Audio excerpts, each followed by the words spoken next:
जांजगीर के साथ ही इससे लगे सीमावर्ती जिले में इन दिनों भूमाफियाओं का आतंक इस कदर है कि उनके हौसलों और दबंगई के आगे प्रशासन का कद बौना नजर आने लगा है। भूमाफिया अपने फायदे के लिए हर उस स्तर तक जाकर अपना अवैध कारोबार चला रहे हैं जहां से आम जनता का हक और स्वास्थ्य कोई मायने नहीं रखता। बेखौफ भूमाफिया का ऐसा ही एक चेहरा हम आपको दिखाने जा रहे हैं, जहां जांजगीर जिले से अलग होकर हाल ही में बने जिले सक्ती के सकरेली गांव में एक अवैध कारोबारी ने अपने दबंगई का बेजोड़ नमूना पेश किया। यहां पर उसने कुछ राजनीतिक रसूख वाले लोगों के साथ मिलकर गांव के निस्तारी तालाब को पाट डाला। इतने में जब इनकी भूख नहीं मिटी तो तालाब से लगे शमशान घाट तक को नहीं छोड़ा, लेकिन इन सब पर प्रशासन मौन है। बहरहाल इस घटना से ग्रामीणों में खासा आक्रोश है। आइए देखते हैं खास रिपोर्ट।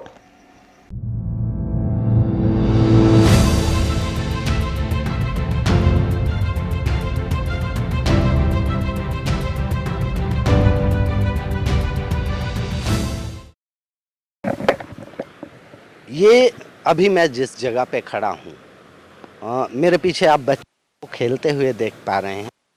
ये नहीं है, ये कोई प्लेग्राउंड नहीं है।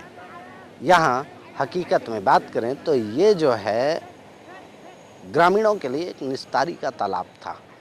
निस्तारी तालाब था जहाँ लोगों का यहाँ निस्तार होता था। ये लगभग 4 एकड़ के एरिया में फैला एक तालाब था जिससे लोगों का दैनिक दिनचर्या का एक हिस्सा था।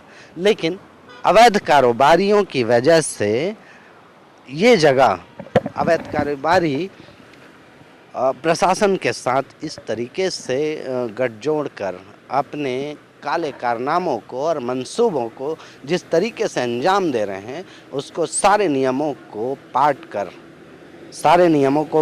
कर धता बताकर वो इसको पाट दिया गया। एनजीटी का नियम हो या जिला प्रशासन का जो गाइडलाइन हो, वो सारे नियम कायदे इनके लिए नहीं हैं। आज स्थिति ये है कि ये जो तालाब था, ये आज बच्चों के लिए खेलने का मैदान वाली बात यह है कि आने वाले कुछ समय में ये खेल का मैदान नहीं रह जाएगा। यहाँ पे अवैध कारोबारी या फिर ज़मीन के जो माफिया हैं, उनके द्वारा यहाँ कोई कॉम्प्लेक्स या फिर कोई मार्केट खड़ा कर दिया जाएगा जिनसे उनको निजी लाभ होगा और इनका एक बड़ा हिस्सा प्रशासन की जेब में, प्रशासन में बैठे काबिज या फिर जो लोग हैं उन कर्मचारियों के जेब तक कमीशन के रूप में पहुंचा दिया जाएगा। क्या ये सही है? क्या ग्रामीणों का आक्रोश इस हद तक प्रशासन और सरकार के लिए, जिला प्रशासन या राज्य सरकार के लिए नाराजगी जायज़ है? क्या ये अवैध कारोबारियों का, ये भूमाफियाओं का इस तरह का जो कारनामा है वो सहनीय है? मैं दिखाना चाहूँगा, ये जो जगह है ये है सकरेली भाठा, सकरेली 12 द्वार का एक मुर्दावली, जिसे जिला खनिज न्यास एवं संस्थान मद से 5 लाख रुपए के लागत से 5 लाख के लागत से 2 मुक्तिधाम के लिए प्रतीक्षालय और मुक्तिधाम बनाया गया था। 10 लाख की राशि थी। गांव का जो मुर्दावली है, लोगों का निस्तार जो होना था, यहाँ पे अंतिम संस्कार की कार्रवाई की जाती थी, उसको भी अवैध कारोबारियों ने नहीं बख्शा है। बहरहाल अफसरशाही और भ्रष्टाचार का ऐसा जोड़ का जो नज़ारा है वो इससे बेहतर, या कहें इससे बदतर आपको पूरे सूबे में नहीं दिखाई देगा। ये हालात जो मीडिया हाउस की टीम ने सर्च की, जो हम आपको दिखाने जा रहे हैं, इसकी वजह से, इस करप्शन और घोटाले की वजह से छत्तीसगढ़ से कांग्रेस की सत्ता चली गई। भूपेश बघेल की सरकार को सूबे की जनता ने करारा जवाब दिया है।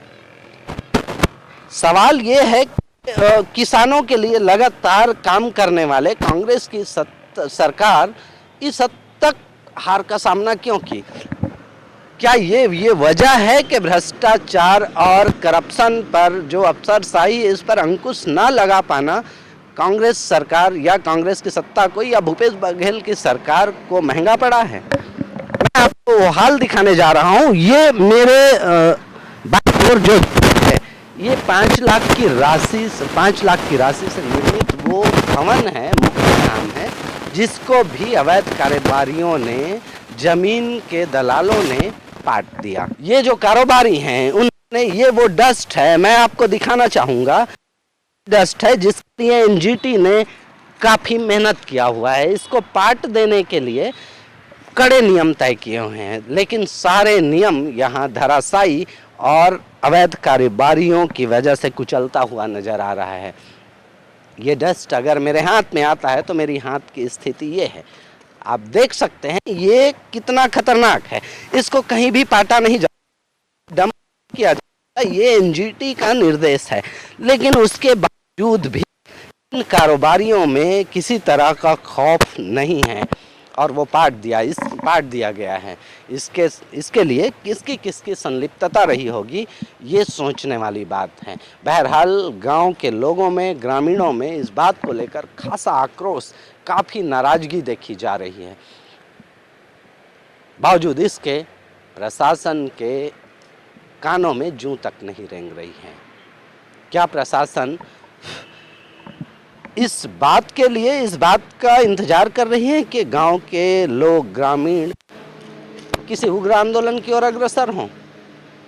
ऐसे कई सवाल शासन की कार्यशैली और अवैध कारोबारियों के मिली भगत पर उठ रहे हैं।